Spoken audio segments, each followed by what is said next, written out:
எல்லாரும் நல்லா இருக்கீங்களா? இன்னைக்கான பதிவு நாம் முதலில் தெரிந்து கொள்ள வேண்டியது, மற்றவர்களை மதிக்க கற்றுக்கொள்ள வேண்டும் என்பதே தான் எமர்சன் அவர்களுடைய பொன்மொழிகளுங்க. கண்டிப்பா. நம்ம வாழ்க்கையில மரியாதை குடுத்து பழகணும். ஏன்னா, அந்த மரியாதை நம்மளை ஒரு உயர்ந்த இடத்துல கொண்டு போய் நிப்பாட்டும். நெறைய பேரு வயதானவர்கள், அ தன்னை விட வயதில் மூற்றவர்களே இழிவா பேசுறது. இவனுக்கெல்லாம் என்னடா மரியாதை குடுக்குறது? இவன பெரியவனா அப்படிம்பாய்ங்க. ஏன்னா, அவங்கள தவறுதலா பேசுறது. ஏன்னா, வயதில மூத்தவர்களே தவறுதலா பேசுறது ஒரு கொடிய பாவம். நெறைய பேருக்கு அது தெரிய மாட்டேங்குதுங்க. வீட்ல வயதானவர்கள் இருந்தாங்கன்னா, அவர்களுடைய அருமையே அவங்களுக்கு தெரிகிறதில்ல.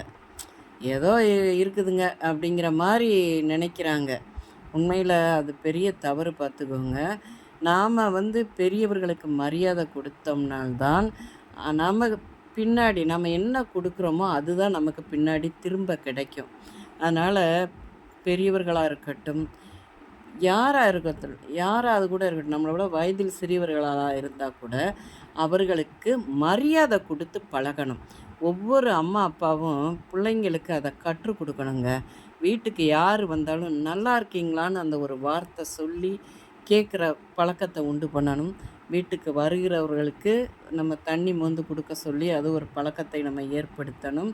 2வது பார்த்தீங்கன்னா, பெரியவர்களா இருந்தா, அவர்கள் காலில் விழுந்து ஆசீர்வாதம் வாங்குறதுனால, எந்த இதுலயும் நம்ம குறைஞ்சு போமாட்டோங்க. அது எந்த ஒரு விதத்திலயும் நம்மள சிறுமைப்படுத்தாது. நம்மளை உயர்வுக்கு தான் கொண்டுட்டு போகும் பார்த்துக்கோங்க. பெரியவர்களா இருக்கட்டும், சிறியவர்களா இருக்கட்டும், மரியாதை குடுத்து நம்ம பழகணும். ஒரு சில பேரு ஈஸியா பேசுவாங்க. பெரியவங்கங்கிற ஒரு மரியாதையே இல்லாம, அவளா, அவனா அப்படிலாம் பேசுவாங்க பார்த்துக்கோங்க. ஏன்னா, அவங்க வீட்ல அப்படி வளர்த்துருப்பாங்க அந்த மாரி பிள்ளைங்கள. அப்படிலாம் பேசவே கூடாது.